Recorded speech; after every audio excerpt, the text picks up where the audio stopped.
This video is brought to you by Against the Flow of Mississippi. Against the Flow of Mississippi is a book about Jake Fayard, a Marine veteran who is unhappy with the political machine running the state of Mississippi. He decides to fight the corruption from the inside. Jake will face more challenges than he ever has and will stand up for what he thinks is right. His notoriously hot temper will push him to the edge of murder, along with his friend and brother Kobe Barhanovich. Together, they will fight the system and give the power back to the citizens of Mississippi. Against the Flow of Mississippi is now available on Amazon. A link to the book will be placed in the description below.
Alright y'all, so I did a video a while back on what a ham club is supposed to be for. And you know what? I don't think I really got into it as good as I wanted to. So, I'm going to go ahead and say that I am proudly a member of the Mississippi Coast Amateur Radio Association out of Biloxi, Mississippi.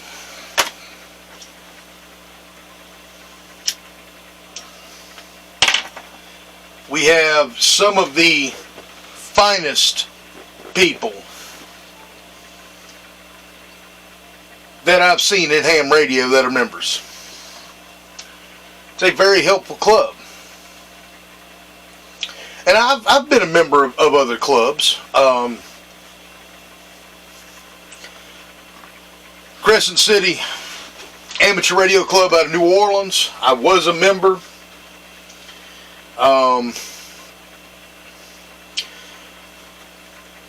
Oak Ridge, Tennessee Amateur Radio Club, I was a member of that.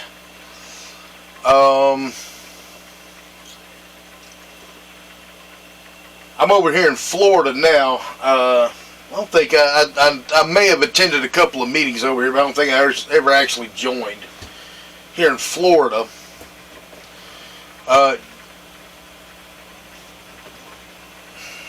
Really, it's just been right around Mississippi. And of course, there's a couple of special interest clubs too. Like I was a member of what was known as the Magnolia DX Association. I don't think it's even a thing anymore. I am also currently and proudly a member of the 599 DX Association, and I formed one myself called the Mississippi Coast VHF Society. Now those DX clubs and those special interest clubs, the DX club, the VHF club, those are more for those who have an interest in that aspect of ham radio.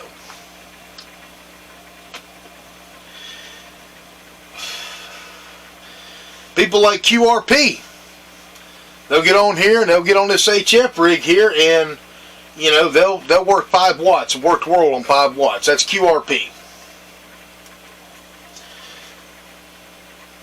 Some people like CW. Some people like building things. Some people like just talking on the 2 meter or the UHF repeater. There's nothing wrong with any of that. Your general ham clubs, which is what I really want to focus on in this video, is going to give you a mix of all of those special interest clubs, all those special interest groups, that though they are members, like I said, you know, I'm a member of more than one club. I'm a member of 3 at the moment.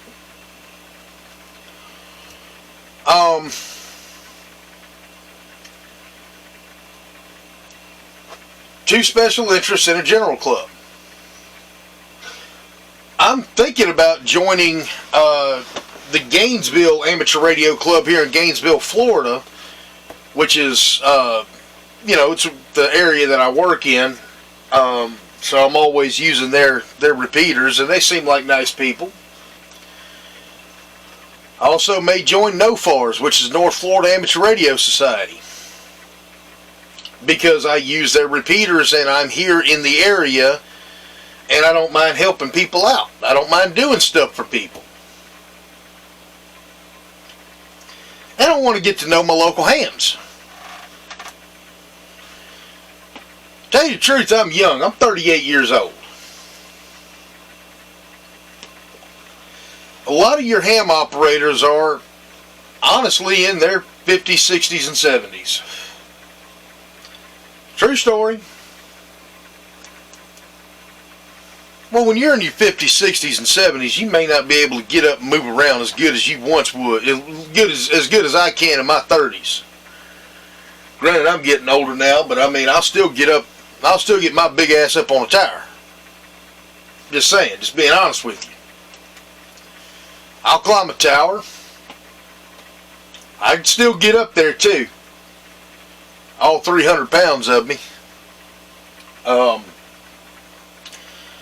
You know, I can help put up antennas and things of that nature. Things that some of these older guys just don't have the strength to do anymore, because, I mean, with age comes things start happening, you know. So if you're a young guy like me, and when I got started in this, I was 23. I'm 38 now, so what, 15 years into this?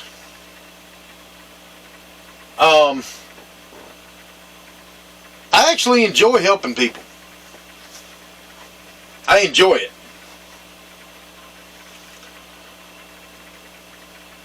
Now, if you're a young guy and you're going to get into this, don't take payment. Don't sit there and say, oh, I'll charge you $100 an hour to climb a tower or whatever.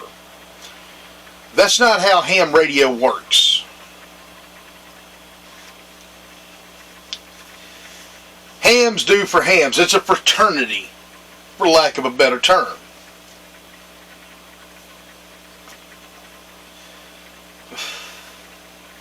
If the guy can't get up and do what he's supposed to do, what's all this equipment here for? What am I going to do? Sit here, get on 20 meters and talk to myself?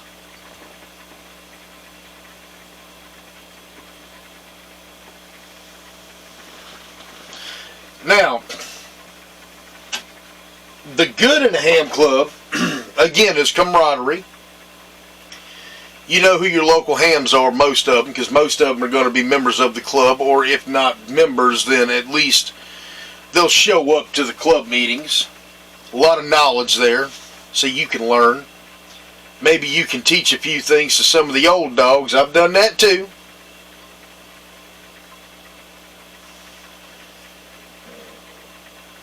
But there's something else. Emergency communications, if that is your thing. Aries, Races. A lot of your Aries members are members of your local club, your general club. And they're there in times of emergencies. At the moment, I'm in Florida. When I'm home, I'm in South Mississippi. We have hurricanes. We all remember Katrina. We went through it. Over here in Florida, there's countless hurricanes they've gone through over this way. Where I'm at, close to Jacksonville, Florida, don't get hit all that often, but who's to say it can't?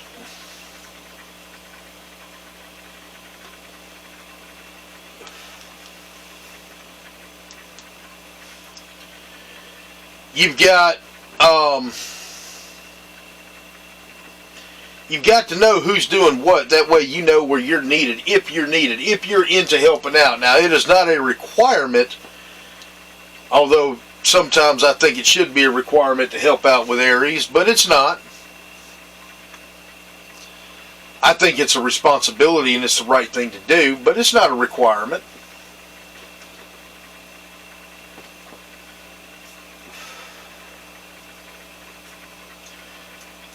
Although I would hope that people would do the right thing and help their local community out. That's certainly one of the reasons why I got into it. The other reason is I have a lot of fun with it.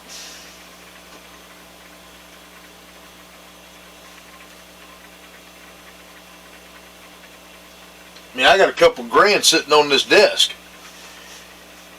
Why would I spend all that money? Yeah, I enjoy it, but I also might want to save a life once in a while.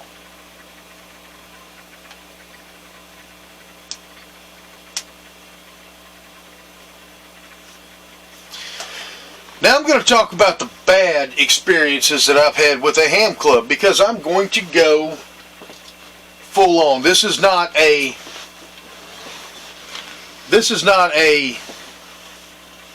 kiss a club's butt. I don't do that.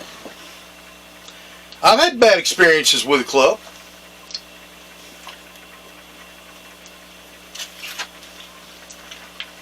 I've had a lot of bad experiences with a ham club.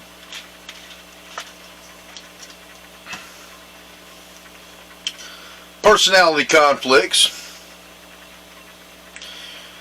At one point,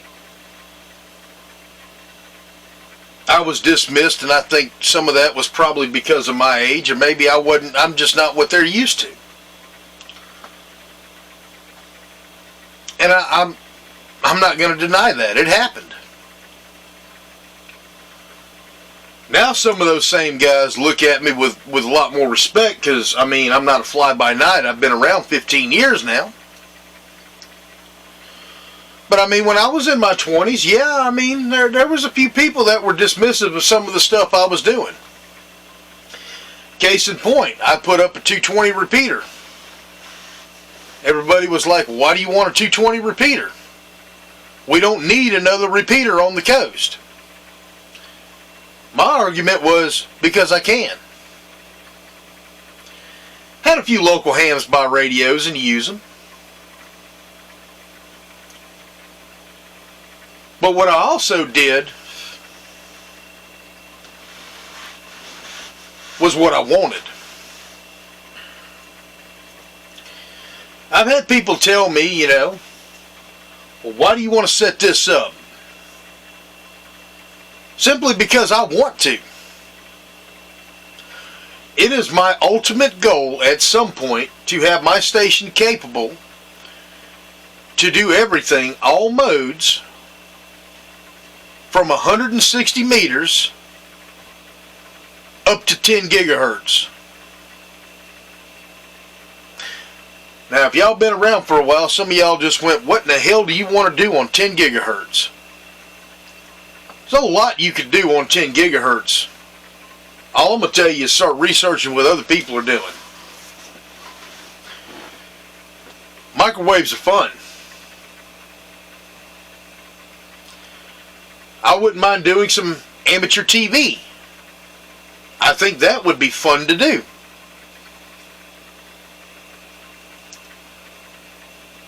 It's not hard to get into that either. Technician class license can do that.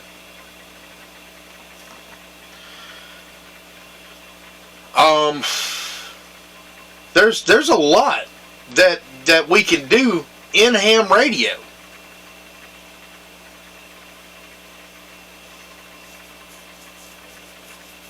And it's not that hard to do.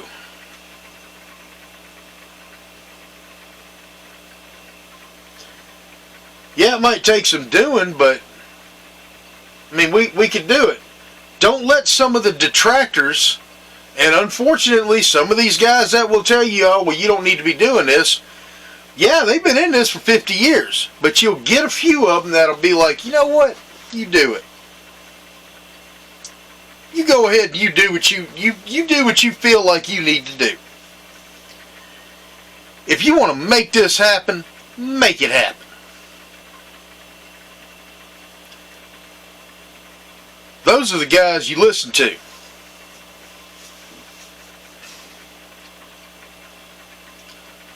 Sky's the limit with ham radio. So, I mean, there's good and bad. You're going to have people at the club that you're just like, ugh, God, I got to deal with this guy again. And then you're going to meet a lot of friends there, too. It's going to happen. You know, the other bad thing about a club, the other thing bad about a club is the business meeting.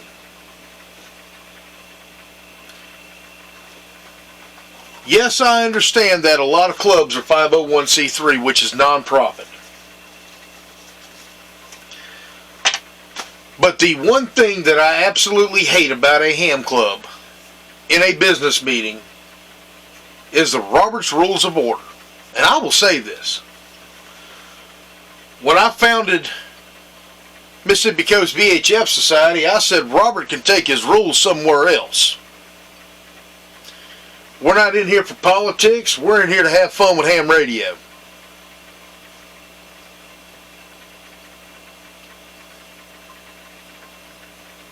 That's my opinion.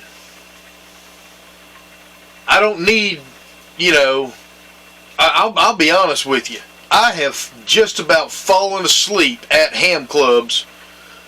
Oh, we're going to read the minutes. We're going to do this, we're going to talk about the budget, and we're going to, and then of course you'll have some old guy in the back that will object. Oh, well, why didn't we call it this?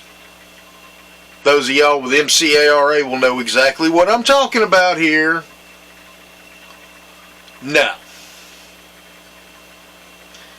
Send me that in an email and let's talk about what we're fixing to do. Let's talk about the 160 meter contest coming up. Let's talk about field day coming up. Let's talk about, hey, anybody tried to operate a new mode lately besides FT8?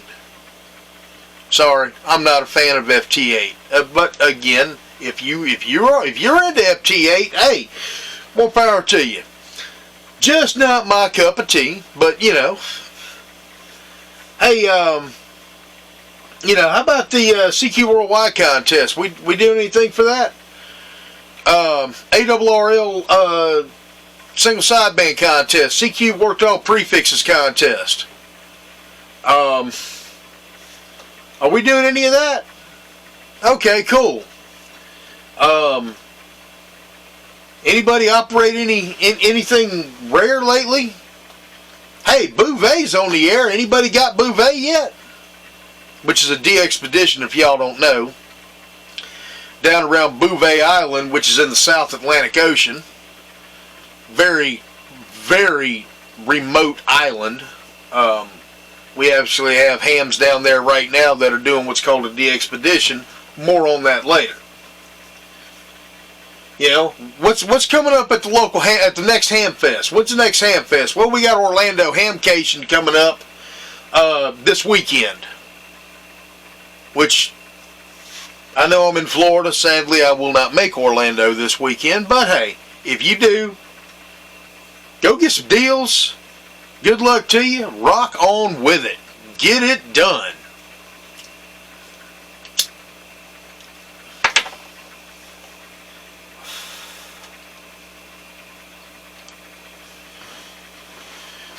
Get rid of the, and this is just my,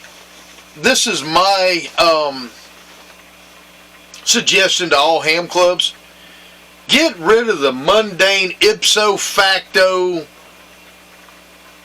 you know, or at least strongly cut it down. Now, MCARA has done a good job of trying to cut down the business meeting. They try to keep it under about 15-20 minutes.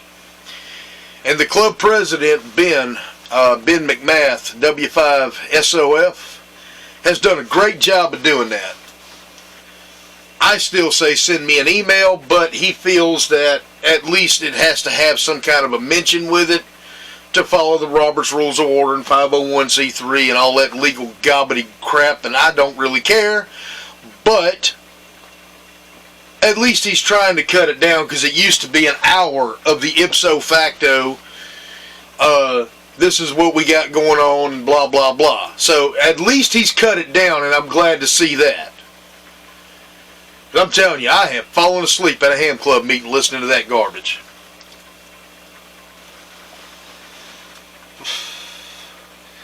You know, I don't think we need a vote to accept the reading of the minutes. I don't really care.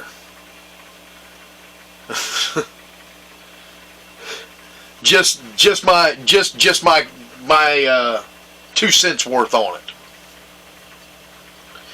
But other than the personality conflicts and the boring business side of it, ham clubs their benefit far outweighs the bad.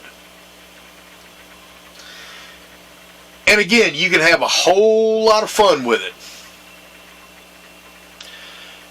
Ham club meetings, in my opinion, should be more about teaching. We have somebody who's experimenting with a new mode. Or we have somebody who's experimenting with a new antenna. Hey, how's that working out for you, Bob? Bob, step on up and let's see. You got pictures of that thing, man? Let's put it on the projector here. Hey, Dave, how's that new weak signal setup you got going, man? Have you got any new grid squares? You know, that's what it needs to be, in my opinion.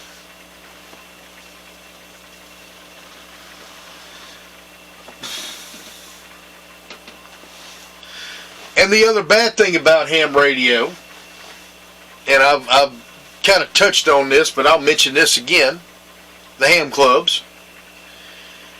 You always have that one guy.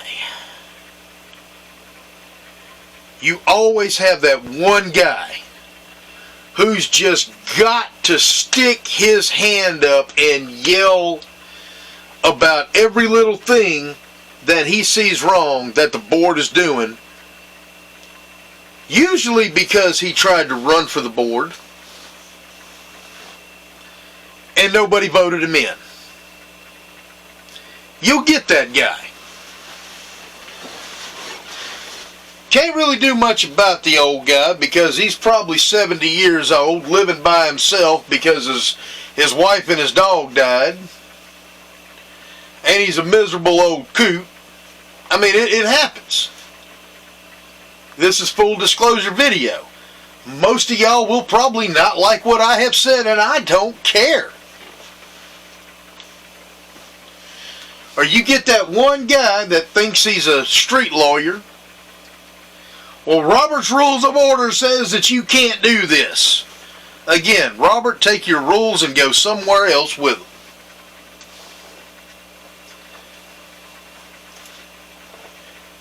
The only business, serious business, that should be discussed to where you need some kind of order, in my opinion, is for a SET, which is a simulated emergency test, or in the case of an actual emergency. Hurricane Katrina is bearing down on the Gulf Coast. We need to figure out exactly what's going on, what we're going to do.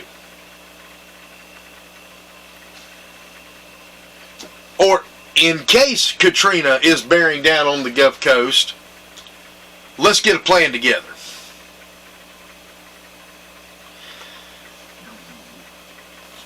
One of the best guys that I knew, that I know in ham radio, probably will never see this video. Actually, I'm going to email it to him. I hope he does see it. I have to give this man props. I loved his idea. And this man has taught me a hell of a lot. That would be Jeff Smith, M9OKV. He's in Long Beach, Mississippi, and you don't really see him at the club meetings too much, or at least I haven't, in a long time. That guy had the right idea. He had some brilliant ideas. I don't know why he doesn't come to the club meetings anymore. Don't really care. That's between him and whatever. He's a solid dude. He's about as solid as they come. He had some ideas for a simulated emergency test. What he was going to do was deploy people in places around the county, around Harrison County, Mississippi. But he was going to take all their antennas away and give them a box of parts. Give us all a box of parts. Assemble it, throw it together, make it work.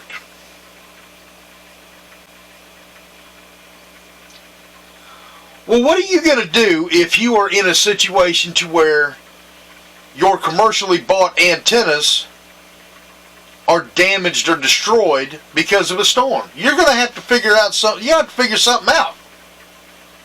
I think this was a brilliant idea. I mean, yeah, we're going to take our radios and put them inside, but, you know, your car washed away because a hurricane come and flooded the parking lot and floated your car 3 blocks inland.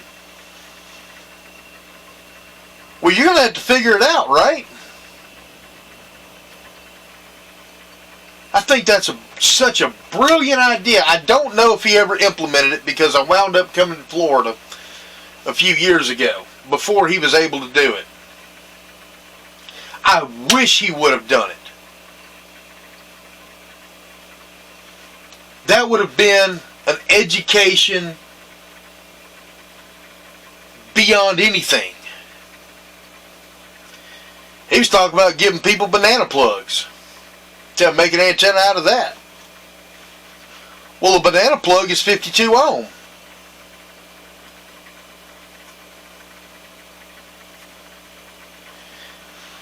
Brilliant guy. I wish he would have done that.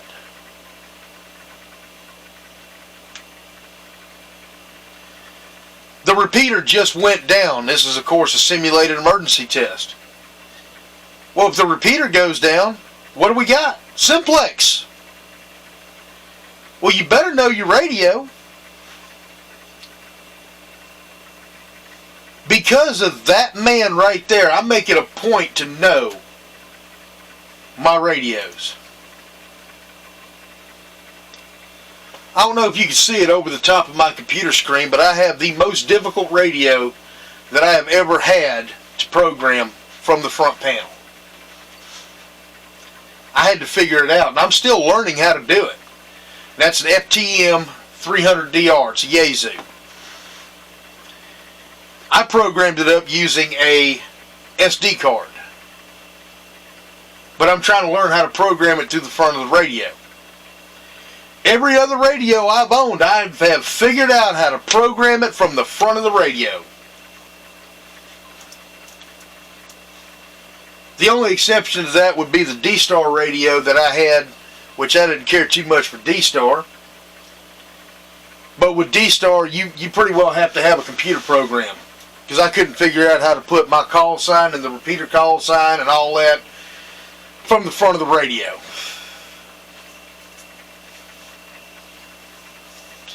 Of course, with C4 FM and Yaesu Fusion, I don't need to do all that.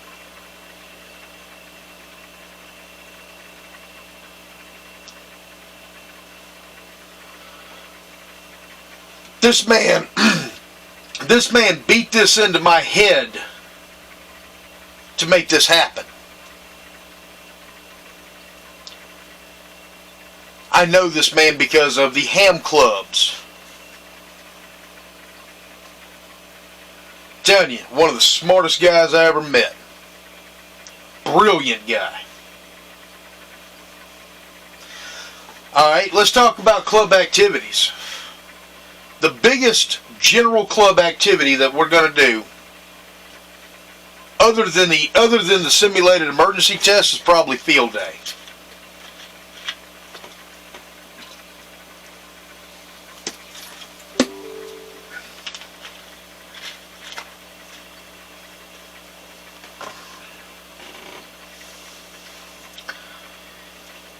Field day is by far the biggest thing that y'all will do.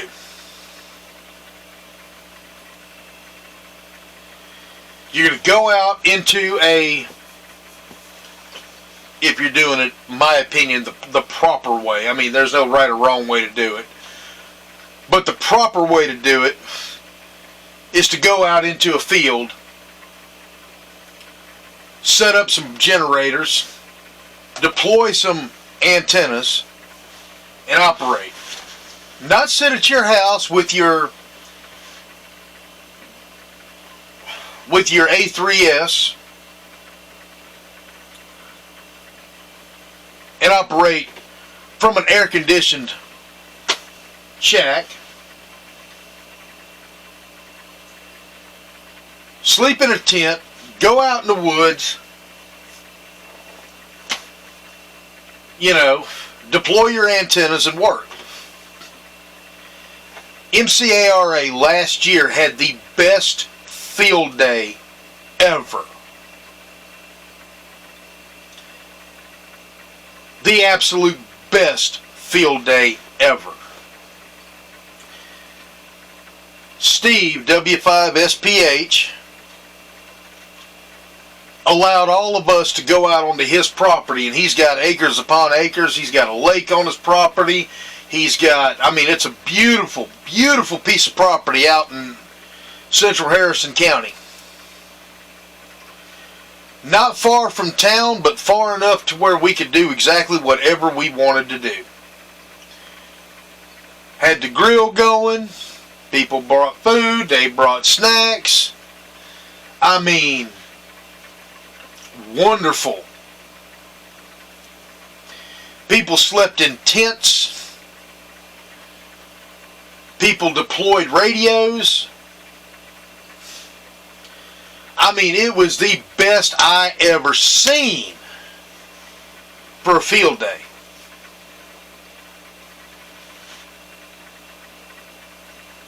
The only thing I would have changed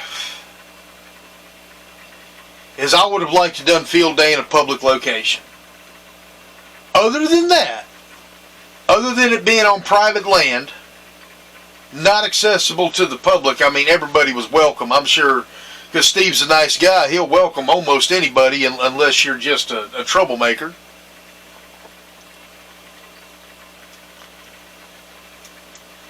But other than that, field day was the best I have ever seen. Hands down, period, without question, without reservation. And I hope to God they do it again this year, because I may sneak home to go do it. It was just right on point. And I think everybody agrees that it was a whole lot of fun.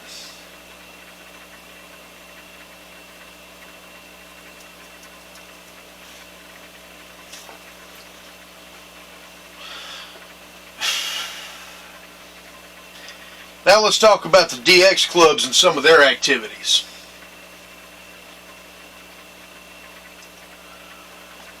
DX clubs fund DXpeditions. Again, we have the group going out to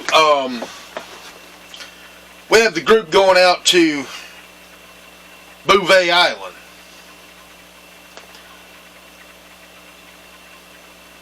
We're talking probably, I would say, almost $1 million to go out there, I would assume. For the planning, the resources, the permits. I'm not sure what country owns Bouvet, but you got to get their permission to go out there. Because it's an uninhabited island. And it's pretty close to the Antarctic continent.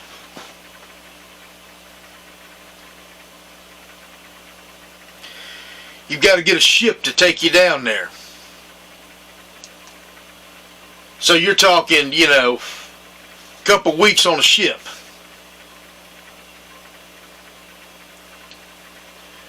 We have them go there. We have them go out to Scarborough Reef, which is nothing more than a rock in the middle of the South China Sea, off the coast of the Philippines.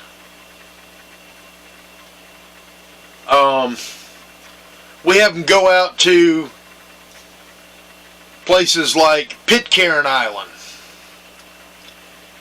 Pitcairn Island is so remote that if you ever seen, if you know about the mutiny on the Bounty,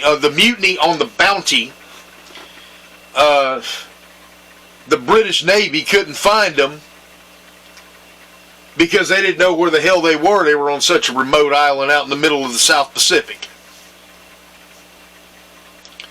They'll operate from there. DX clubs will help fund stuff like that.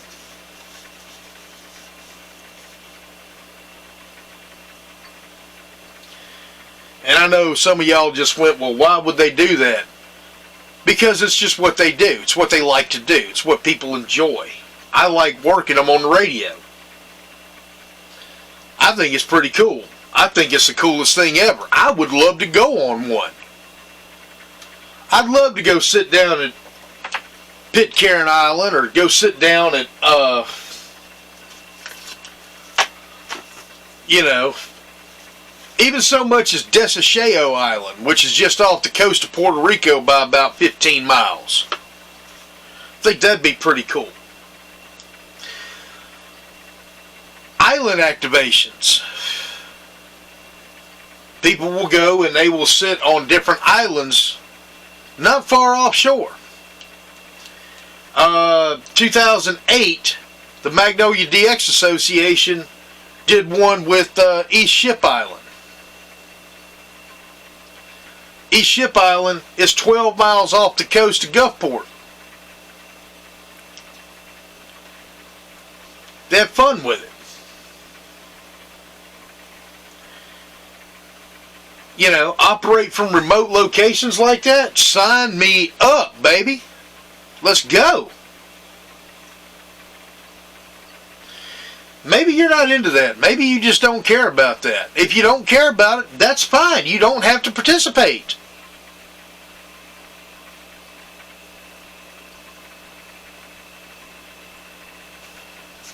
Something to think about, y'all. VHF clubs do the same thing. They go to remote areas too. But anyway, I've made this video long enough, so 73. Thank you for watching. W5BLX.